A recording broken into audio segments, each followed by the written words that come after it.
knows every shadow like a lover's name. Her steps a rhythm, a deadly game. Fingers chase the edge of time. She rewrites the world, one line at a time. Chapter 10. Shattered Trust. The heavy rain was unforgiving, pouring down over New Delhi in thick sheets, reducing the bustling city to a blurred maze of shadows and slipping footsteps. Ananya stood motionless beneath the feeble shelter of a narrow alley behind the grandeur of the Oberoi Hotel. Each drop fell like cold judgment, weaving invisible walls of water that narrowed her world. In her jacket pocket, the secret computer drive pressed against her side, a small, seemingly innocuous object, carrying the weight of destinies. The Sapphire Protocol. A name whispered in guarded circles, a technological key that could shift the balance of power worldwide. The quantum drive was no mere device. It was a symbol of trust and betrayal wrapped into one.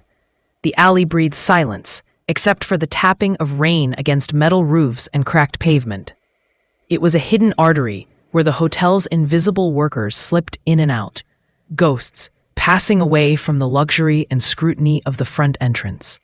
Security cameras watched with cold mechanical eyes, but Ananya knew every blind spot, every flicker of shadows these eyes could not catch. Her escape from Hyderabad had been a grueling 24 hours. Running, hiding, always looking over her shoulder, while foreign intelligence agents trawled the digital ether, hunting her with unseen algorithms and satellite eyes. The hotel should have been a sanctuary, a place to trust, but trust was now a fragile illusion. Ethan Walker emerged from the hotel's rear door, his leather jacket dark and soaked, a familiar smile cutting through the sheets of rain like a blade. That smile had once been a beacon, a signal that maybe she wasn't alone in this fight. But tonight it carried a new weight, one drowned in suspicion and unspoken threats.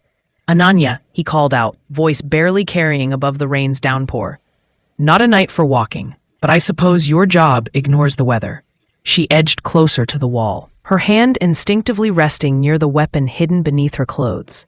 The last few weeks had chiseled her instincts into sharp tools, always ready, always cautious.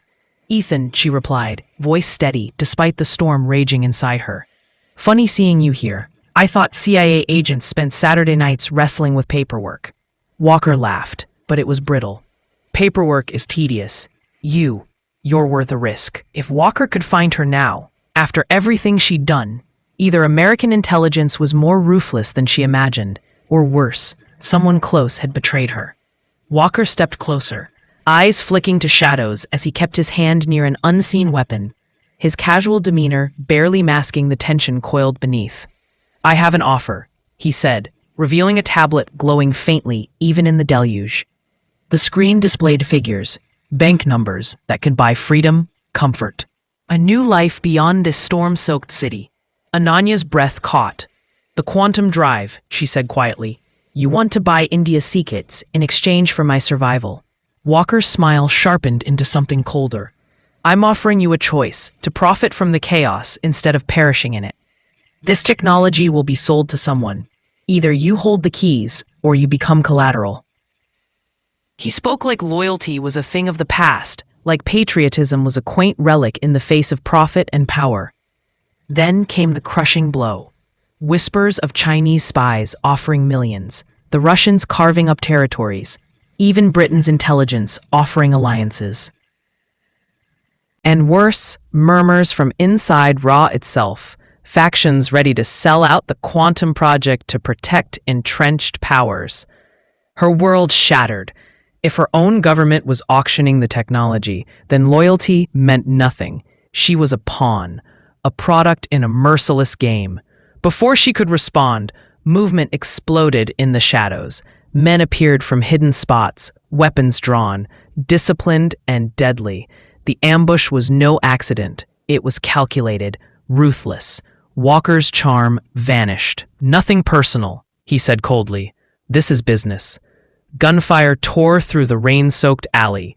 Bullets shattered concrete and splintered wood, while lightning flashes illuminated the chaos. Ananya's body moved faster than thought, instincts overriding fear.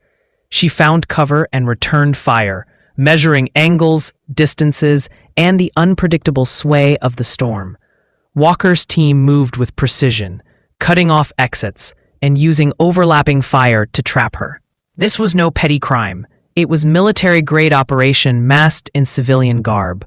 Then a new voice cut through the chaos. Deep, disdainful. "American cowboys," barked Mikhail Sokolov as he stepped from a storm-gray armored car, unshaken by the gunfire. His precision rifle cut through Walker's formation, forcing them from position.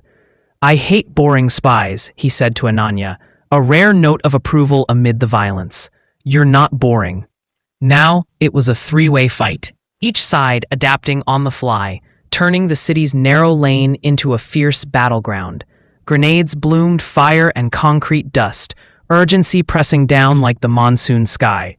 "Time to leave, Rao," Sokolov shouted, offering escape with hard pragmatism. Their alliance was temporary, survival over ideology.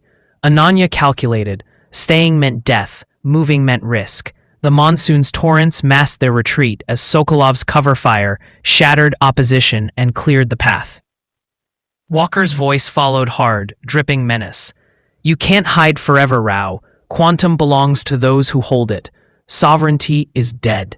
They reached Sokolov's armored vehicle, an unyielding fortress amid the chaos. "Mutual benefit until the deal ends." His voice was grim and honest.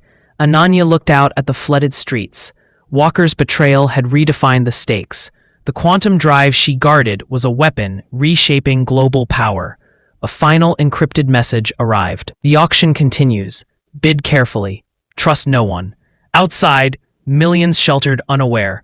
But beneath the storm, a silent war raged, not for land or armies, but for the future of communication itself.